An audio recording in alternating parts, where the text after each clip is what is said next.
ਸੱਜਣੋ ਤੇ ਮਿੱਤਰੋ, ਖੈਰ ਨਾਲ ਵਸੋ ਤੇ ਖਿੜਖੜ ਹੱਸੋ। ਤੁਸੀਂ ਵੇਖ ਰਹੇ ਹੋ ਜਾਗ ਪੰਜਾਬੀ ਚੈਨਲ ਤੇ ਮੈਂ ਤੁਹਾਡਾ ਮਹਿਮਾਨ ਸ਼ਬੀਰ ਜੀ। ਅੰਗ ਰੰਗ ਹੀਰ ਕਹਾਣੀ ਵਾਰਿਸ ਸ਼ਾਹ ਦਾ ਬੋਲਣਾ ਪੇਸ਼ ਅੰਦਰ ਲੈ ਕੇ ਤੁਹਾਡੀ ਸੇਵਾ ਦੇ ਵਿੱਚ ਹਾਜ਼ਰ ਹਾਂ। ਤੇ ਗੱਲ ਅਸੀਂ ਕਰ ਰਹੇ ਸਾਂ ਵਾਰਿਸ ਸ਼ਾਹ ਹੋਰਾਂ ਦੇ ਉਸ ਬਿਆਨ ਦੀ ਜਿਹੜਾ ਉਹਨਾਂ ਨੇ ਰਾਂਝੇ ਨੂੰ, ਜਦੋਂ ਰਾਂਝਾ ਤਖਤ ਹਜ਼ਾਰਿਓਂ ਨਿਕਲਦਾ ਹੈ ਤੇ ਆ ਕੇ ਮਸੀਤ ਵਿੱਚ ਜਿਹੜੀ ਜਦੋਂ ਛਾਂਦਾ ਹੈ ਤੇ ਉਹ ਜਿਹੜਾ ਬਿਆਨ ਉਹਨਾਂ ਨੇ ਲਿਖਿਆ ਹੈ ਉਸ ਤੇ ਅਸੀਂ ਗੱਲ ਕਰ ਰਹੇ ਹਾਂ ਕਿ ਵਾਹ ਲਾ ਰਹੇ ਭਾਈ ਭਾਬੀਆਂ ਵੀ ਰਾਂਝਾ ਰੁੱਠ ਹਜ਼ਾਰਿਓਂ ਤਾਇਆ ਏ, ਭੁੱਖ ਨੰਗ ਨੂੰ ਚਾਕ ਕੇ ਪੰਧ ਕਰਕੇ ਰਾਤੀ ਵਿੱਚ ਮਸੀਤ ਦੇ ਛਾਇਆ ਹੈ। ਸੋ ਰਾਂਝੇ ਨੇ ਭੁੱਖ ਨੰਗ ਨੂੰ ਝਾਕਿਆ ਹੈ, ਬਰਦਾਸ਼ਤ ਕੀਤਾ ਹੈ। ਇਹ ਅਸਲ 'ਚ ਅਲਾਮਤ ਹੈ ਉਸ ਵੇਲੇ ਜਿਹੜੀ ਲੁਕਾਈ ਹੈ ਉਸ ਦੀ ਜਿਹੜੀ ਹਾਲਤ ਹੈ ਕਿ ਉਹ ਭੁੱਖ ਨੰਗ ਦੇ ਵਿੱਚ ਜਿਹੜਾ ਹੈ ਉਹ ਆਪਣਾ ਗੁਜ਼ਾਰਾ ਕਰ ਰਹੀ ਹੈ। ਲੋਕ ਜਿਹੜੇ ਨੇ ਉਹਨਾਂ ਕੋਲ ਕੰਮਕਾਰ ਜਿਹੜਾ ਹੈ ਉਹ ਹੈਗਾ ਕੋਈ ਨਹੀਂ, ਜਿਨ੍ਹਾਂ ਦੇ ਕੋਲ ਕੰਮਕਾਰ ਵੀ ਹੈ ਉਹਨਾਂ ਦੀ ਜਿਹੜੀ ਹੈ ਉਹ ਪੂਰੀ ਨਹੀਂ ਪੈ ਰਹੀ।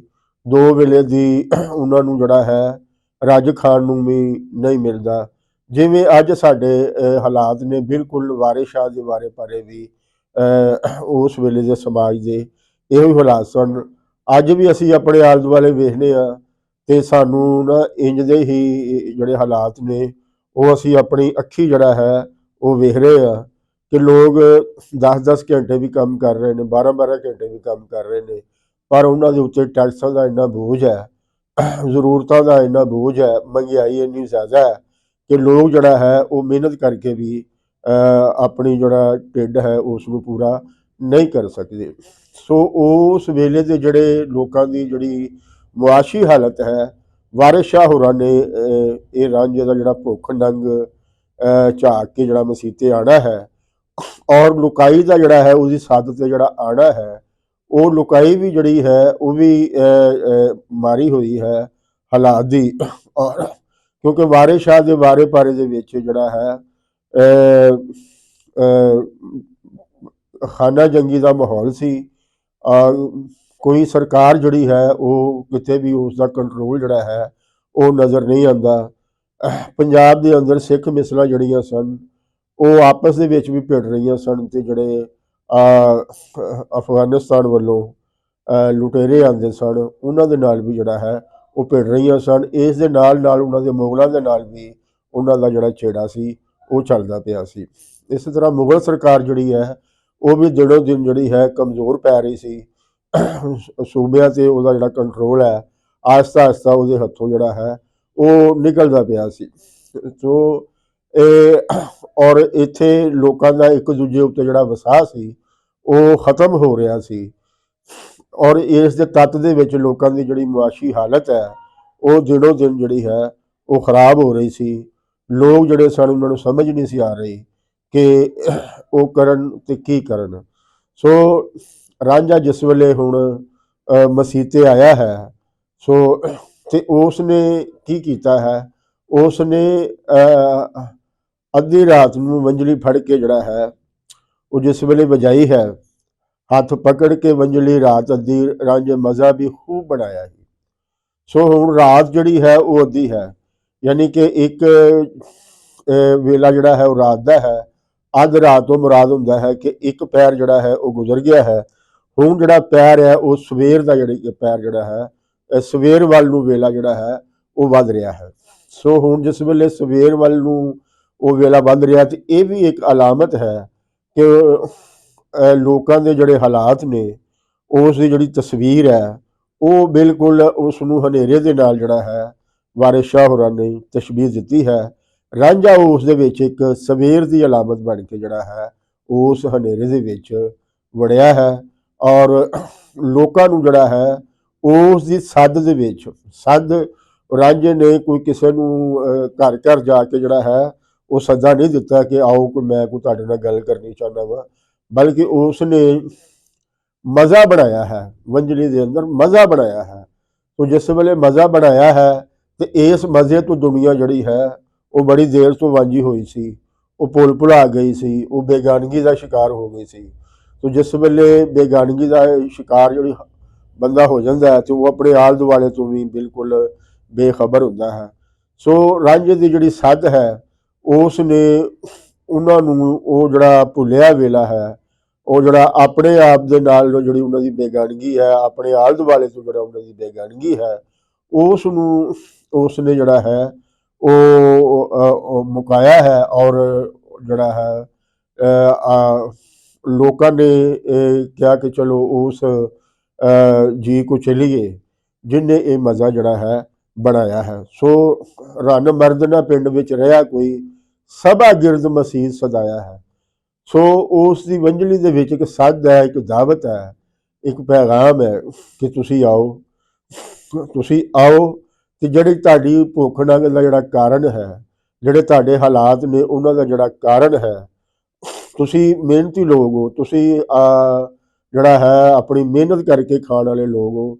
ਸੋ ਇਹਦੀ ਕੀ ਵਜ੍ਹਾ ਹੈ, ਇਸ ਦਾ ਕੀ ਕਾਰਨ ਹੈ ਕਿ ਤੁਸੀਂ ਮਿਹਨਤ ਵੀ ਕਰਦੇ ਹੋ, ਇਮਾਨਦਾਰੀ ਵੀ ਤੁਸੀਂ ਆਪਣੀ ਮਿਹਨਤ ਦੇ ਵਿੱਚ ਕਰਦੇ ਹੋ, ਔਰ ਹੱਡ ਪੀਮੀ ਜਿਹੜੀ ਹੈ ਉਹ ਮਿਹਨਤ ਕਰਦੇ ਹੋ, ਪਰ ਇਸ ਦੇ ਬਾਵਜੂਦ ਵੀ ਜਿਹੜਾ ਹੈ ਤੁਹਾਡੀਆਂ ਮੁੱਢਲੀਆਂ ਲੋੜਾਂ ਜਿਹੜੀਆਂ ਨੇ ਉਹ ਪੂਰੀਆਂ ਨਹੀਂ ਹੁੰਦੀਆਂ। ਸੋ ਇਸ ਦਾ ਕਾਰਨ ਕੀ ਹੈ?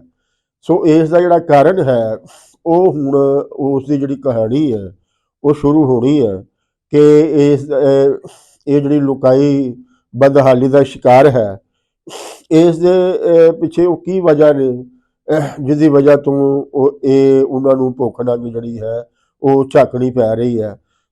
ਸੋ ਵਾਰਿਸ ਸ਼ਾਹ ਮੀਆਂ ਪੰਡ ਝਗੜਿਆਂ ਦੀ ਪਿੱਛੋਂ ਮੁੱਲਾ ਮਸੀਦ ਦਾ ਆਇਆ ਹੀ। ਤੋ ਮੁੱਲਾ ਮਸੀਦ ਦਾ ਜਿਹੜਾ ਹੈ ਉਹ ਆਇਆ ਹੈ, ਔਰ ਉਹ ਜਿਸ ਵੇਲੇ ਆਇਆ ਹੈ ਤੇ ਵਾਰਿਸ ਸ਼ਾਹ ਹੋਰਾਂ ਨੇ ਉਹਨੂੰ ਝਗੜਿਆਂ ਦੀ ਪੰਡ ਕਿਹਾ ਹੈ। ਸੋ ਮੁੱਲਾ ਜਿਹੜਾ ਹੈ ਉਹ ਝਗੜਿਆਂ ਦੀ ਪੰਡ ਜਿਹੜਾ ਹੈ ਉਹ ਕਈ ਕਾਰਨਾਂ ਦੀ ਵਜ੍ਹਾ ਤੋਂ ਹੈ। ਇੱਕ ਤੇ ਹੈ ਕਿ ਮੁੱਲਾ ਜਿਹੜਾ ਹੈ ਉਸ ਦੀ ਕੋਈ ਜਿਹੜੀ ਤਾਲੀਮ ਹੈ ਉਹ ਕੋਈ ਇੰਨੀ ਜ਼ਿਆਦਾ ਨਹੀਂ ਹੁੰਦੀ, ਉਹ ਉਸ ਨੂੰ ਸਿਰਫ ਮੁੱਢਲੀਆਂ ਜਿਹੜੀਆਂ ਜਾਣਕਾਰੀ ਹੈ ਉਸ ਦਾ ਹੀ ਪਤਾ ਹੁੰਦਾ ਹੈ, ਬਾਕੀ ਉਹ ਦੀਨ ਦੇ ਬਾਰੇ ਜਿਹੜਾ ਹੈ ਐਡਾ ਤਾਰੂ ਨਹੀਂ ਹੁੰਦਾ। ਇਸ ਲਈ ਉਹ ਜਿਹੜੀ ਉਹਦੀ ਆਪਣੀ ਲੋੜ ਹੈ, ਨਮਾਜ਼ ਪੜ੍ਹਾਉਣਾ, ਦੁਆ ਕਰਨਾ, ਖ਼ਤਮ ਕਰਨਾ, ਕਿਸੇ ਦਾ ਮਰਨ ਜਿਉਣ ਜਿਹੜਾ ਹੈ ਉਸ ਦੇ ਉੱਤੇ ਜਿਹੜੀਆਂ ਰਸਮਾਂ ਨੇ ਉਹ ਅਦਾ ਕਰਨੀਆਂ, ਬਸ ਇੱਥੋਂ ਤੱਕ ਹੀ ਉਹਦੀ ਜਾਣਕਾਰੀ ਜਿਹੜੀ ਹੈ ਉਹ ਸੀਮਤ ਹੁੰਦੀ ਹੈ। ਪਰ ਉਹ ਹੋਰ ਕੁਝ ਨਹੀਂ ਜਾਣਦਾ, ਇਸ ਦੇ ਬਾਰੇ ਉਹ ਮੰਨਣ ਨੂੰ ਤਿਆਰ ਨਹੀਂ ਹੁੰਦਾ। ਉਹਦੇ ਸਾਹਮਣੇ ਜਿਸ ਵੇਲੇ ਕੋਈ ਪੜ੍ਹਿਆ ਲਿਖਿਆ ਬੰਦਾ ਆ ਜਾਵੇ, ਕੋਈ ਸਵਾਲ ਕਰਨ ਵਾਲਾ ਜੀ ਆ ਜਾਵੇ, ਤੇ ਫਿਰ ਇਸ ਤੋਂ ਉਹ ਇਹ ਕਵੇ ਕਿ ਮੈਨੂੰ ਇਸ ਗੱਲ ਦਾ ਨਹੀਂ ਪਤਾ, ਉਹ ਉਹਦੇ ਨਾਲ ਜਿਹੜਾ ਹੈ ਉਹ ਝੇੜਾ ਸ਼ੁਰੂ ਕਰ ਦਿੰਦਾ ਹੈ, ਔਰ ਆਪਣੀ ਗੱਲ ਦੇ ਉੱਤੇ ਜਿਹੜਾ ਹੈ ਉਹ ਅੜਿਆ ਰਹਿੰਦਾ ਹੈ। ਇਸ ਲਈ ਉਹਨੂੰ ਇਹ ਗੱਲ ਜਿਹੜੀ ਹੈ ਉਹਦੇ ਜ਼ਿਹਨ ਦੇ ਵਿੱਚ ਬੈਠੀ ਹੁੰਦੀ ਹੈ ਕਿ ਲੋਕ ਮੇਰੇ ਪਿੱਛੇ ਜਿਹੜਾ ਹੈ ਉਹ ਨਮਾਜ਼ ਪੜ੍ਹਦੇ ਨੇ, ਔਰ ਇਸ ਲਈ ਲੋਕਾਂ ਦਾ ਇਹ ਫਰਜ਼ ਹੈ ਕਿ ਉਹ ਜਿਹੜੀ ਗੱਲ ਮੈਂ ਕਹਿ ਰਿਹਾ ਹੈ ਉਸ ਨੂੰ ਮੰਨਣ। ਉਹਦੇ ਸਾਹਮਣੇ ਭਾਵੇਂ ਜਿਹੜਾ ਹੈ ਉਹ ਆਲਮ ਫਾਜ਼ਲ ਬੰਦਾ ਵੀ ਖੜਾ ਹੈ, ਉਹ ਉਸ ਦੀ ਗੱਲ ਜਿਹੜੀ ਹੈ ਉਹ ਨਾ ਮੰਨਣ, ਕਿਉਂਕਿ ਮਸੀਤ ਜਿਹੜੀ ਹੈ ਇਹ ਇੱਕ ਐਸਾ ਯੂਨਿਟ ਹੈ ਕਿ ਜਿਸ ਦੇ ਵਿੱਚ ਮੁਹੱਲੇ ਦੀ ਪੱਧਰ ਦੇ ਉੱਤੇ ਜਿਹੜਾ ਹੈ ਲੋਕ ਜਿਹੜੇ ਨੇ ਉਹ ਮੁੱਲਾਂ ਦੇ ਪਿੱਛੇ ਜਿਹੜਾ ਹੈ ਉਹ ਇਹ ਸਮਝਦੇ ਨੇ ਕਿ ਇਹ ਮੁੱਲਾ ਜਿਹੜਾ ਹੈ ਇਹ ਕਿਸੇ ਹੋਰ ਬੰਦੇ ਨਾਲੋਂ ਜ਼ਿਆਦਾ ਜਾਣਕਾਰੀ ਜਿਹੜੀ ਹੈ ਉਹ ਰੱਖਦਾ ਹੈ। ਸੋ ਲਿਹਾਜ਼ਾ ਉਹ ਕਿਸੇ ਆਲਮ ਫਾਜ਼ਲ ਬੰਦੇ ਦੀ ਬਜਾਏ ਮਸੀਤ ਦੇ ਮੌਲਵੀ ਕੋਲੋਂ ਹੀ ਜਿਹੜਾ ਹੈ ਉਹ ਮਸਲਾ ਪੁੱਛਣ ਜਾਂਦੇ ਨੇ। ਇਸ ਸਮਾਜ ਦੇ ਜਿਹੜੇ ਰਾਖੇ ਨੇ ਉਹਨਾਂ ਨੇ ਇਹ ਵਰਤਾਰਾ ਜਿਹੜਾ ਹੈ ਇਹ ਬਣਾਇਆ ਹੋਇਆ ਹੈ, ਇਸ ਗੱਲ ਨੂੰ ਉਹਨਾਂ ਨੇ ਪੱਕਿਆ ਕੀਤਾ ਹੋਇਆ ਹੈ ਕਿ ਇਹ ਮੁੱਲਾ ਹੀ ਹੈ ਜਿਹੜਾ ਕਿ ਦੀਨ ਦੇ ਜਿਹੜੇ ਮਾਮਲੇ ਨੇ ਔਰ ਇਸ ਦੇ ਨਾਲ ਨਾਲ ਜਿਹੜੇ ਸਿਆਸਤ ਦੇ ਨਾਲ ਜੁੜੇ ਮਾਮਲੇ ਨੇ ਔਰ ਦੂਸਰੇ ਜਿਹੜੇ ਮਾਮਲੇ ਨੇ ਜੋ ਤੁਹਾਡੀ ਅਗਵਾਈ ਇਹ ਕਰ ਸਕਦਾ ਹੈ, ਕੋਈ ਹੋਰ ਜੀ ਜਿਹੜਾ ਹੈ ਉਹ ਨਹੀਂ ਕਰ ਸਕਦਾ। ਸੋ ਇਸ ਵਾਸਤੇ ਕਿ ਉਹਨਾਂ ਨੇ ਲੁਕਾਈ ਨੂੰ ਜਿਹੜਾ ਹੈ ਉਹ ਆਪਣੇ ਕੈਂਡੇ ਵਿੱਚ ਰੱਖਣਾ ਹੁੰਦਾ ਹੈ, ਆਪਣੇ ਕਾਬੂ ਦੇ ਵਿੱਚ ਰੱਖਣਾ ਹੁੰਦਾ ਹੈ। ਸੋ ਹੁਣ ਜਿਸ ਵੇਲੇ ਇਹ ਸਾਰਾ ਮਾਮਲਾ ਹੋ ਗਿਆ ਹੈ ਕਿ ਲੁਕਾਈ ਜਿਹੜੀ ਹੈ ਰਣ ਮਰਦਨਾ ਪਿੰਡ ਵਿੱਚ ਰਿਹਾ, ਕੋਈ ਵੀ ਪਿੰਡ ਦੇ ਵਿੱਚ ਜਿਹੜਾ ਹੈ ਉਹ ਨਹੀਂ ਰਿਹਾ।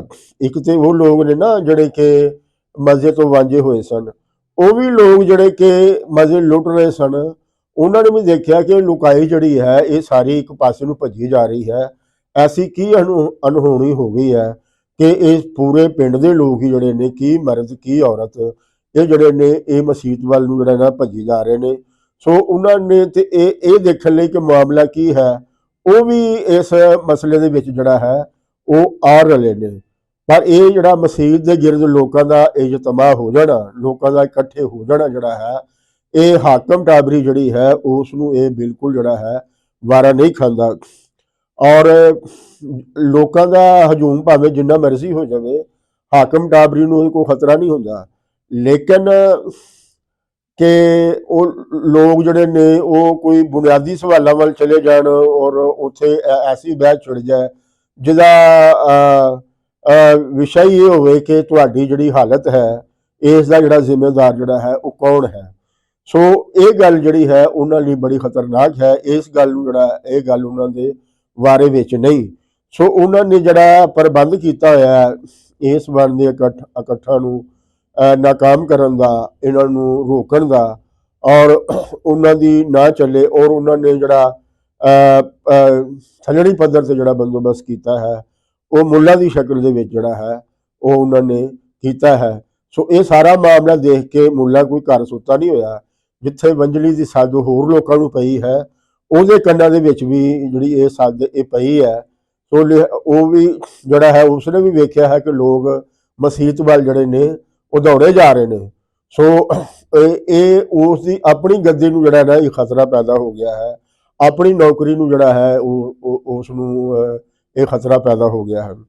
ਸੋ ਵਾਰਿਸ ਸ਼ਾਹ ਦੇ ਵੇਲੇ 'ਚ ਮੌਲਵੀ ਜਿਹੜਾ ਹੈ ਉਹਦੀ ਜਿਹੜੀ ਅਸੀਂ ਦੱਸ ਚੁੱਕੇ ਹਾਂ ਪਹਿਲਾਂ ਵੀ ਕਿ ਉਹਦੀ ਜਿਹੜੀ ਹੈਸੀਅਤ ਹੈ ਉਹ ਇੱਕ ਕਮੀ ਦੀ ਹੈ ਕਿ ਉਸ ਨੂੰ ਜਿਹੜਾ ਹੈ ਜਿਹੜੇ ਪਿੰਡ ਦੇ ਜਿਹੜੇ ਹੈ ਨੇ ਜ਼ਮੀਂਦਾਰ ਲੋਕ, ਉਹ ਹੀ ਉਸ ਦੇ ਜਿਹੜਾ ਹੈ ਕੱਪੜਾ ਲੱਥਾ ਔਰ ਉਹਦੇ ਖਾਣ ਪੀਣ ਦੇ ਜਿਹੜੇ ਨੇ ਉਹ ਜ਼ਿੰਮੇਦਾਰ ਜਿਹੜੇ ਨੇ ਉਹ ਹੁੰਦੇ ਨੇ। ਅੱਜ ਦੀ ਤਰ੍ਹਾਂ ਦਾ ਉਹ ਮੁੱਲਾ ਨਹੀਂ ਸੀ। ਅੱਜ ਦਾ ਮੁੱਲਾ ਜਿਹੜਾ ਹੈ ਉਹ ਤੇ ਆਪਣੀ ਜਗ੍ਹਾ ਤੇ ਆਪ ਪ੍ਰਧਾਨ ਹੈ। ਅੱਜ ਜਿਹੜਾ ਨਾ ਵੇਲਾ ਬਹੁਤ ਬਦਲ ਗਿਆ ਹੈ, ਪਰ ਮੁੱਲਾ ਦਾ ਜਿਹੜਾ ਵਰਤਾਰਾ ਹੈ ਉਹ ਵਾਰਿਸ ਸ਼ਾਹ ਦੇ ਬਾਰੇ ਚੋਂ ਵੀ ਜ਼ਿਆਦਾ ਜਿਹੜਾ ਹੈ ਉਹ ਸਖਤ ਹੈ।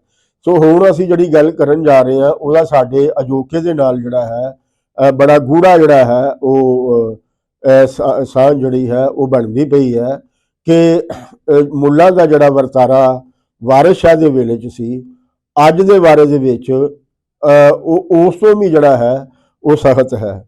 ਵਾਰਿਸ ਸ਼ਾਹ ਦੇ ਬਾਰੇ ਦੇ ਵਿੱਚ ਮੁੱਲਾ ਜਿਹੜਾ ਹੈ ਉਹ ਸਿਰ ਲਾਉਣ ਦੀਆਂ ਗੱਲਾਂ ਜਿਹੜੀਆਂ ਸੀ ਉਹ ਨਹੀਂ ਸੀ ਕਰਦਾ।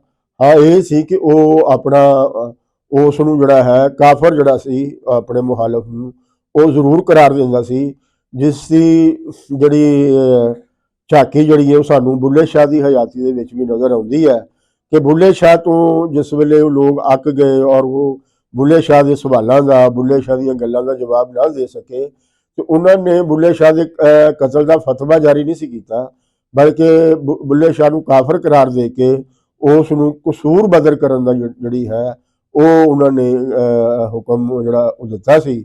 ਸੋ ਔਰ ਇਹ ਵੀ ਦੱਸਿਆ ਜਾਂਦਾ ਹੈ ਕਿ ਕੋਈ ਵੀ ਮੌਲਵੀ ਜਿਹੜਾ ਹੈ ਉਹ ਬੁੱਲੇ ਸ਼ਾਹ ਦਾ ਜਨਾਜ਼ਾ ਪੜ੍ਹਨ ਲਈ ਤਿਆਰ ਨਹੀਂ ਸੀ। ਸੋ ਅਗਰ ਅੱਜ ਉਹ ਮੁੱਲਾ ਹੁੰਦਾ ਤੇ ਬੁੱਲੇ ਸ਼ਾਹ ਨੂੰ ਉਹਨਾਂ ਨੇ ਕਾਫਰ ਨਹੀਂ ਸੀ ਕਰਾਰ ਦੇਣਾ, ਬਲਕਿ ਉਸ ਨੂੰ ਉਹਨਾਂ ਨੇ ਉਹਦੇ ਖਿਲਾਫ ਕਤਲ ਦਾ ਫਤਵਾ ਜਿਹੜਾ ਹੈ ਉਹ ਜਾਰੀ ਕਰਨਾ ਸੀ। ਸੋ ਅੱਜ ਜਿਹੜੇ ਹਾਲਾਤ ਨੇ ਉਹ ਉਸ ਦੌਰ ਦੇ ਨਾਲੋਂ ਵੀ 18ਵੀਂ ਜਿਹੜੀ ਸਦੀ ਹੈ ਉਸ ਨਾਲੋਂ ਵੀ ਜ਼ਿਆਦਾ ਜਿਹੜੇ ਹੈ ਉਹ ਗੰਭੀਰ ਨੇ ਔਰ ਇਸ ਦੇ ਵਿੱਚ ਲੋਕਾਂ ਦਾ ਸਾਹ ਲੈਣਾ ਜਿਹੜਾ ਹੈ ਉਹ ਮੁਸ਼ਕਿਲ ਸੀ। ਵਾਰਿਸ ਸ਼ਾਹ ਬੁੱਲੇ ਸ਼ਾਹ ਤੇ ਉਸ ਵੇਲੇ ਗੱਲ ਕਰ ਰਹੇ ਸਨ ਔਰ ਉਹਨਾਂ ਦੀਆਂ ਗੱਲਾਂ ਦਾ ਵਿਰੋਧ ਵੀ ਜਿਹੜਾ ਹੈ ਉਹ ਮੁੱਲਾ ਟਾਬਰੀ ਵੱਲੋਂ ਹੋ ਰਿਹਾ ਸੀ। ਹਾਕਮ ਟਾਬਰੀ ਵੱਲੋਂ ਉਹਨਾਂ ਦੀਆਂ ਗੱਲਾਂ ਦਾ ਵਿਰੋਧ ਜਿਹੜਾ ਹੈ ਉਹ ਹੋ ਰਿਹਾ ਸੀ। ਪਰ ਅੱਜ ਜਿਹੜਾ ਹੈ ਤੁਸੀਂ ਗੱਲ ਵੀ ਨਹੀਂ ਕਰ ਸਕਦੇ।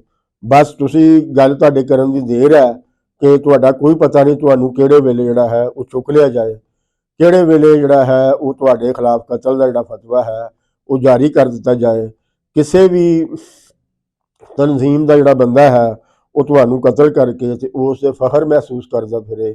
ਇਹ ਅੱਜ ਦੇ ਜਿਹੜੇ ਨੇ ਨਾ ਸਾਡੇ ਹਾਲਾਤ ਨੇ। ਸੋ ਅੱਜ ਦੇ ਇਸ ਹਾਲਾਤ ਦੇ ਵਿੱਚ ਜਿੱਥੇ ਅਸੀਂ ਸਾਹ ਲਿਆ ਰਹੇ ਹਾਂ ਉੱਥੇ ਵਾਰਿਸ ਸ਼ਾਹ ਹੋਰਾਂ ਦੀ ਇਹ ਜਿਹੜੀ ਆਪਣਾ ਹੁਣ ਪੜਾ ਆ ਰਿਹਾ ਜਿਹਦੇ ਵਿੱਚ ਮੁੱਲਾਂ ਦੀ ਤੇ ਔਰ ਰਾਂਝੇ ਦੀ ਜਿਹੜੀ ਗੱਲਬਾਤ ਹੈ ਉਹ ਹੋਣੀ ਹੈ। ਅਸੀਂ ਇੱਥੇ ਇਹ ਵੀ ਦੱਸਦੇ ਜਾਈਏ ਕਿ ਵਾਰਿਸ ਸ਼ਾਹ ਹੋਰਾਂ ਨੇ ਜਿਹੜਾ ਢੰਗ ਇਖਤਿਆਰ ਕੀਤਾ ਹੈ ਉਹ ਹੈ ਡਾਇਲੈਕਟਿਕਲੀ, ਉਹ ਚੀਜ਼ਾਂ ਨੂੰ ਡਾਇਲੈਕਟਿਕਲੀ ਜਿਹੜਾ ਹੈ ਆਪਣੇ ਪੜ੍ਹਨ ਵਾਲੇ ਜਿਹੜੇ ਨੇ ਉਹਨਾਂ ਉੱਤੇ ਜਿਹੜਾ ਹੈ ਉਹ ਵਾਜ਼ੇ ਕਰਦਾ ਹੈ। ਉਹ ਆਪਣੇ ਵੱਲੋਂ ਕੋਈ ਫਤਵਾ ਨਹੀਂ ਦਿੰਦਾ, ਆਪਣੇ ਵੱਲੋਂ ਜਿਹੜਾ ਹੈ ਉਹ ਕੋਈ ਨਿਰਣਾ ਨਹੀਂ ਕਰਦਾ ਕਿ ਕੌਣ ਸੱਚਾ ਤੇ ਕੌਣ ਝੂਠਾ ਹੈ। ਦੋ ਜਿਹੜੇ ਫਰੀਕ ਨੇ ਉਹਨਾਂ ਨੂੰ ਉਹ ਆਪਸ ਦੇ ਵਿੱਚ ਜਿਹੜਾ ਹੈ ਉਹ ਭਿੜਾ ਦਿੰਦਾ ਹੈ, ਆਪਸ ਦੇ ਵਿੱਚ ਉਹਨਾਂ ਦੀ ਜਿਹੜੀ ਹੈ ਬਹਿਸ ਜਿਹੜੀ ਹੈ ਉਹ ਹੁੰਦੀ ਹੈ ਤੇ ਦੋਨਾਂ ਜਿਹੜੇ ਪਾਸੋਂ ਜਿਹੜਾ ਹੈ ਉਹ ਆਪਣੀ ਆਪਣੀ ਜਾਣਕਾਰੀ ਜਿਹੜੀ ਹੈ ਉਹ ਸਾਂਝੀ ਕਰਦੇ ਨੇ। ਪੜ੍ਹਨ ਵਾਲੇ ਨੂੰ ਆਪ ਹੀ ਪਤਾ ਚੱਲ ਜਾਂਦਾ ਹੈ ਕਿ ਇਹਨਾਂ ਦੇ ਵਿੱਚੋਂ ਕਿਹੜਾ ਬੰਦਾ ਜਿਹੜਾ ਹੈ ਉਹ ਸੱਚਾ ਹੈ, ਕਿਹੜਾ ਬੰਦਾ ਹੈ ਜਿਹੜਾ ਝੂਠਾ ਹੈ, ਕਿਹੜਾ ਬੰਦਾ ਜਿਹੜਾ ਹੈ ਉਹ ਕਿਸ ਧਿਰ ਵੱਲੋਂ ਜਿਹੜਾ ਬੋਲਦਾ ਪਿਆ ਹੈ। ਸੋ ਇਹ ਜਿਹੜਾ ਅੰਦਾਜ਼ ਹੈ ਇਹ ਪਹਿਲੀ ਵਾਰ ਜਿਹੜਾ ਹੈ ਪਲੇਟੋ, ਜਿਹਨੂੰ ਅਸੀਂ ਅਫਲਾਤੂਨ ਕਹਿੰਦੇ ਆ, ਉਸ ਨੇ ਆਪਣੀ ਕਿਤਾਬ ਦੀ ਰਿਪਬਲਿਕ ਦੇ ਵਿੱਚ ਜਿਹੜਾ ਹੈ ਉਹ ਇਸ ਦਾ ਇਜ਼ਹਾਰ ਜਿਹੜਾ ਹੈ ਇਸ ਦਾ ਵਖਾਲਾ ਜਿਹੜਾ ਉਹ ਕੀਤਾ ਸੀ। ਔਰ ਇਹ ਅੰਦਾਜ਼ ਜਿਹੜਾ ਹੈ ਬੜਾ ਖੂਬਸੂਰਤ ਅੰਦਾਜ਼ ਹੈ ਕਿ ਇਸ ਦੇ ਵਿੱਚ ਜਿਹੜਾ ਹੈ ਕਿ ਤੁਸੀਂ ਦੋਨਾਂ ਜਿਹੜਾ ਪੜਾਕ ਹੁੰਦਾ ਹੈ ਉਹ ਇੱਕ ਜੱਜ ਦੀ ਤਰ੍ਹਾਂ ਹੁੰਦਾ ਹੈ। ਉਹ ਦੋਨਾਂ ਫਰੀਕਾਂ ਦਾ ਜਿਹੜਾ ਹੈ, ਜਿੰਨੇ ਵੀ ਫਰੀਕ ਉਸ ਬਹਿਸ ਦੇ ਵਿੱਚ ਸ਼ਾਮਲ ਹੁੰਦੇ ਨੇ, ਉਹਨਾਂ ਦੀ ਗੱਲਬਾਤ ਨੂੰ ਸੁਣਦਾ ਹੈ, ਫਿਰ ਉਹ ਆਪ ਹੀ ਫੈਸਲਾ ਕਰਦਾ ਹੈ ਕਿ ਇਹਨਾਂ ਦੇ ਵਿੱਚੋਂ ਕਿਹੜਾ ਬੰਦਾ ਜਿਹੜਾ ਹੈ ਉਹ ਹੱਕ ਤੇ ਹੈ, ਕਿਹੜਾ ਬੰਦਾ ਜਿਹੜਾ ਹੈ ਉਹ ਬਾਤਲ ਤੇ ਹੈ। ਸੋ ਇਹੀ ਅੰਦਾਜ਼ ਜਿਹੜਾ ਹੈ ਵਾਰਿਸ ਸ਼ਾਹ ਹੋਰਾਂ ਨੇ ਜਿਹੜਾ ਹੈ ਉਹ ਇਖਤਿਆਰ ਕੀਤਾ ਹੈ ਔਰ ਉਹਨਾਂ ਦਾ ਇਹ ਪੂਰੀ ਜਿਹੜੀ ਕਹਾਣੀ ਹੈ ਉਸ ਦੇ ਵਿੱਚ ਜਿਹੜਾ ਹੈ ਇਹ ਚੱਲਦਾ ਹੈ।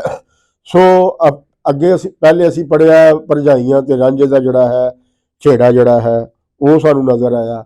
ਹੁਣ ਜਿਹੜਾ ਛੇੜਾ ਜਿਹੜਾ ਚੱਲਣਾ ਹੈ ਉਹ ਮੁੱਲਾ ਤੇ ਰਾਂਝੇ ਦੇ ਵਿਚਕਾਰ ਜਿਹੜਾ ਹੈ ਉਹ ਯੁੱਧ ਪੈਣ ਲੱਗਾ ਹੈ।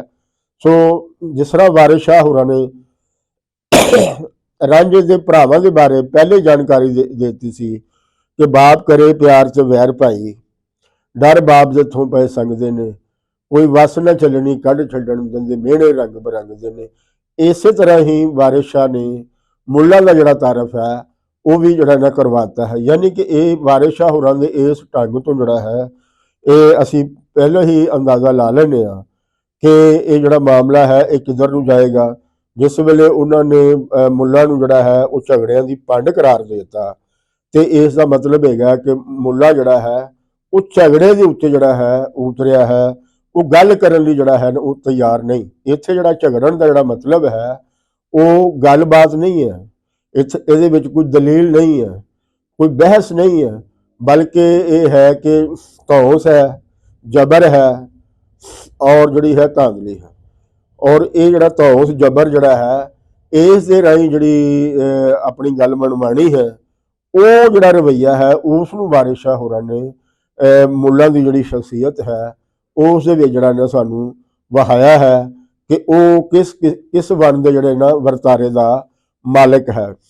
ਦੂਸਰੇ ਬੰਨੇ ਅਸੀਂ ਦੇਖਿਆ ਕਿ ਰਾਂਝਾ ਜਿਹੜਾ ਉਹ ਉਨੀ ਕੀ ਗੱਲ ਕਰਦਾ ਹੈ ਜਿੰਨੀ ਕੁ ਗੱਲ ਉਹਦੇ ਨਾਲ ਸਾਂਝੀ ਕੀਤੀ ਜਾਂਦੀ ਹੈ। ਅਗਰ ਉਸ 'ਤੇ ਕੋਈ ਆਰੋਪ ਲਾਇਆ ਜਾਂਦਾ, ਕੋਈ ਇਲਜ਼ਾਮ ਲਾਇਆ ਜਾਂਦਾ ਤੇ ਉਹ ਆਪਣੇ ਲੱਗੇ ਹੋਏ ਇਲਜ਼ਾਮ ਦਾ ਉਹਨਾਂ ਕੀ ਹੀ ਜਵਾਬ ਦਿੰਦਾ ਹੈ। ਦੂਸਰੀ ਗੱਲ ਹੈ ਕਿ ਉਹ ਪਿੱਠ ਪਿੱਛੇ ਜਿਹੜਾ ਹੈ ਉਹ ਗੱਲ ਨਹੀਂ ਕਰਦਾ, ਬਲਕਿ ਜਿਹੜਾ ਬੰਦਾ ਸਾਹਮਣੇ ਹੁੰਦਾ ਹੈ ਉਸ ਦੇ ਬਾਰੇ ਜਿਹੜਾ ਹੈ ਉਹ ਗੱਲ ਕਰਦਾ ਹੈ। ਔਰ ਜਿੱਥੇ ਲੁਕਾਈ ਦਾ ਇਕੱਠ ਹੁੰਦਾ ਹੈ ਉੱਥੇ ਉਹ ਅਗਲੇ ਫਰੀਕ ਦਾ ਅਗਲਾ ਜਿਹੜਾ ਧੜਾ ਹੁੰਦਾ ਹੈ, ਅਗਲੀ ਜਿਹੜੀ ਧਿਰ ਹੈ ਉਹਦੇ ਮੂੰਹ ਤੋਂ ਜਿਹੜਾ ਮਖੌਟਾ ਉਸਨੇ ਪਾਇਆ ਹੁੰਦਾ ਹੈ ਉਹਨੂੰ ਲਾਉਣ ਤੋਂ ਜਿਹੜਾ ਹੈ ਉਹ ਜ਼ਰਾ ਦਰੇਜ ਨਹੀਂ ਕਰਦਾ। ਬੜੀ ਬੇਰਹਿਮੀ ਦੇ ਨਾਲ ਜਿਹੜਾ ਹੈ ਉਹ ਉਸ ਦੇ ਮੁਖ ਤੋਂ ਜਿਹੜਾ ਮਖੌਟਾ ਜਿਹੜਾ ਹੈ ਉਹ ਲਾ ਦਿੰਦਾ ਹੈ। ਇਹੀ ਖੂਬੀ ਹੈ ਰਾਂਝੇ ਦੀ, ਜਿਹੜੀ ਕਿ ਜਿਨ੍ਹਾਂ ਦੇ ਮੁਖ ਤੋਂ ਮਖੌਟਾ ਲੈਂਦਾ ਹੈ ਉਹ ਉਹਨੂੰ ਪਸੰਦ ਨਹੀਂ ਕਰਦੇ, ਲਿਹਾਜ਼ਾ ਉਹਨਾਂ ਨੇ ਇਸ ਨੂੰ ਵੱਖੋ ਵੱਖ ਜਿਹੜੇ ਨੇ ਉਹ ਨਾਂ ਜਿਹੜੇ ਨੇ ਉਹ ਦਿੱਤੇ ਹੁੰਦੇ ਨੇ। ਤੇ ਅਸੀਂ ਇੱਥੇ ਜਿਨ੍ਹਾਂ ਲੋਕ ਜਿਹੜੇ ਤਨਕੀਦ ਕਰਨ ਵਾਲੇ ਨੇ, ਔਰ ਇਹ ਵੀ ਅਸੀਂ ਦੱਸਦੇ ਜਾਈਏ ਕਿ ਵਾਰਿਸ ਸ਼ਾਹ ਹੋਰਾਂ ਤੇ ਜਿੰਨੀ ਤਨਕੀਦ ਵਾਰਿਸ ਸ਼ਾਹ ਹੋਰਾਂ ਤੇ ਹੋਈ ਹੈ ਉਨੀ ਤਨਕੀਦ ਜਿਹੜੀ ਹੈ ਉਹ ਹੋਰ ਕਿਸੇ ਤੇ ਨਹੀਂ ਹੋਈ, ਕਿਉਂਕਿ ਵਾਰਿਸ ਸ਼ਾਹ ਹੋਰਾਂ ਨੇ ਜਿਹੜਾ ਹੈ ਉਹ ਆਪ ਜਿਹੜਾ ਹੈ ਉਹ ਤਨਕੀਦ ਕੀਤੀ ਹੈ। ਜਿੱਥੇ ਉਹਨਾਂ ਨੂੰ ਇਨਸਾਨੀਅਤ ਜਿਹੜੀ ਹੈ ਉਹ ਦਮ ਤੋੜਦੀ ਨਜ਼ਰ ਆਈ ਹੈ, ਉੱਥੇ ਉਹਨਾਂ ਨੇ ਜਿਹੜਾ ਹੈ ਉਹ ਤਨਕੀਦ ਕੀਤੀ ਹੈ। ਸੋ ਜਿੱਥੇ ਜਿੱਥੇ ਉਹਨਾਂ ਨੇ ਦੇਖਿਆ ਹੈ ਕਿ ਇੱਥੇ ਬੇਇਨਸਾਫੀ ਹੋ ਰਹੀ ਹੈ, ਇੱਥੇ ਜਿਹੜਾ ਨਾ ਜ਼ੁਲਮ ਹੋ ਰਿਹਾ, ਧਰੋਹ ਹੋ ਰਿਹਾ, ਉੱਥੇ ਉੱਥੇ ਉਹਨਾਂ ਨੇ ਜਿਹੜਾ ਹੈ ਉਹ ਤਨਕੀਦ ਕੀਤੀ ਹੈ। ਇਸੇ ਤਰ੍ਹਾਂ ਹੀ ਵਾਰਿਸ ਸ਼ਾਹ ਦੇ ਜਿਹੜੇ ਲੋਕ ਕਹਿੰਦੇ ਨੇ ਕਿ ਵਾਰਿਸ ਸ਼ਾਹ ਸੂਫੀ ਸ਼ਾਇਰ ਸਨ, ਉਹਨਾਂ ਅੱਗੇ ਇਹ ਬੇਨਤੀ ਹੈ ਕਿ ਉਹ ਇਹ ਸਾਬਤ ਕਰਨ ਕਿ ਵਾਰਿਸ ਸ਼ਾਹ ਜਿਹੜੇ ਨੇ ਉਹ ਕੋਈ ਸੂਫੀ ਸ਼ਾਇਰ ਨੇ। ਅਸੀਂ ਇਹ ਸਮਝਦੇ ਹਾਂ ਕਿ ਵਾਰਿਸ ਸ਼ਾਹ ਜਿਹੜੇ ਨੇ ਉਹ ਸੂਫੀ ਸ਼ਾਇਰ ਨਹੀਂ ਹਨ। ਵਾਰਿਸ ਸ਼ਾਹ ਇੱਕ ਪੋਲੀਟੀਕਲ ਸੂਝਵਾਨ ਨੇ, ਇੱਕ ਸਿਆਸੀ ਦਾਨਿਸ਼ਵਰ ਨੇ, ਜਿਨ੍ਹਾਂ ਨੇ ਸਮਾਜ ਨੂੰ ਜਿਹੜਾ ਹੈ ਉਹ ਇੱਕ ਮਾਦੀ ਅੱਖ ਦੇ ਨਾਲ ਜਿਹੜਾ ਹੈ ਉਹ ਦੇਖਿਆ ਹੈ, ਔਰ ਇਸ ਦੇ ਜਿਹੜੇ ਉਹਨਾਂ ਨੇ ਔਰ ਜਿਹੜੇ ਉਹਨਾਂ ਨੂੰ ਮਸਲੇ ਨਜ਼ਰ ਆਏ ਨੇ ਉਹਨਾਂ ਦਾ ਉਹਨਾਂ ਨੇ ਮਾਦੀ ਕਾਰਨ ਜਿਹੜਾ ਹੈ ਉਹ ਬਿਆਨ ਕੀਤਾ ਹੈ, ਔਰ ਉਸ ਦਾ ਜਿਹੜਾ ਹੱਲ ਵੀ ਜਿਹੜਾ ਉਹਨਾਂ ਨੇ ਬਿਆਨ ਕੀਤਾ ਹੈ ਉਹ ਵੀ ਮਾਦੀ ਹੀ ਹੈ। ਕਿਉਂਕਿ ਜਿਸ ਵੇਲੇ ਅਸੀਂ ਅੱਗੇ ਜਾ ਕੇ ਦੇਖਦੇ ਹਾਂ ਤੇ ਇਹ ਗੱਲ ਜਿਹੜੀ ਹੈ ਬਿਲਕੁਲ ਨਿਖੜ ਕੇ ਸਾਹਮਣੇ ਆ ਜਾਂਦੀ ਹੈ ਕਿ ਹੀ ਰੂਹ ਤੇ ਚਾਕਲ ਬੂ ਜਾਨੋ ਬਾਲ ਨਾਲ ਥੇ ਪੀਰ ਬਣਾਇਆ ਹੀ, ਪੰਜ ਪੀਰ ਨੇ ਪੰਜ ਹਵਾਸ ਤੇਰੇ ਜਿਨ੍ਹਾਂ ਥਾਪਣਾ ਤੁਝ ਨੂੰ ਲਾਇਆ ਹੋਈ। ਹੁਣ ਵਾਰਿਸ ਸ਼ਾਹ ਨੇ ਪੰਜ ਪੀਰ ਜਿਹੜਾ ਹੈ ਉਹ ਹਵਾਸ ਨੂੰ ਕਰਾਰ ਦਿੱਤਾ ਹੈ ਕਿ ਅੱਖ ਜਿਹੜੀ ਹੈ ਇਹ ਵੀ ਰਹਿਨੁਮਾਈ ਕਰਦੀ ਹੈ ਕਿ ਅੱਗੇ ਜਿਹੜਾ ਹੈ ਕੋਈ ਟੋਇਆ ਹੈ, ਕੋਈ ਟਿੱਬਾ ਹੈ, ਕੋਈ ਰੋੜਾ ਹੈ। ਸੋ ਜਿਸ ਵੇਲੇ ਅਸੀਂ ਦੇਖਦੇ ਕਿ ਅੱਗੇ ਟੋਇਆ ਟਿੱਬਾ ਹੈ ਤੇ ਸਾਡਾ ਜਿਹੜਾ ਦਿਮਾਗ ਹੈ ਉਹ ਕਹਿੰਦਾ ਹੈ ਕਿ ਬਚ ਇਸ ਤੋਂ।